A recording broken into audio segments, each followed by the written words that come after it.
सरिता संदीप झगडे. माझा मुलगा वर्ष झालं तसं इथं टाकलंय, वर्षच होईल आता.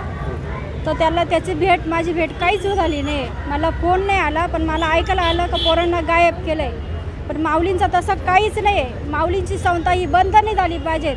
आणि माऊली एकदम चांगलं शिकवित्या आणि खूप छान वळण लावत्या पोरांना.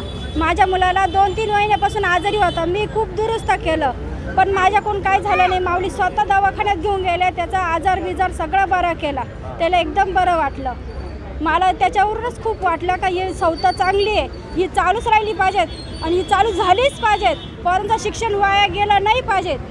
पोरांचं शिक्षण हे नको व्हायला, बाकीच्या मुलांवर परिणाम पडत. एका मुलीमुळं सगळ्यांवर परिणाम झाला.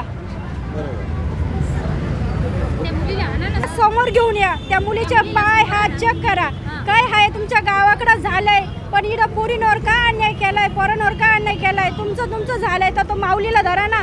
तुम्ही माऊलीशी बोला, पण पोरांचं का मध्ये घातलंय.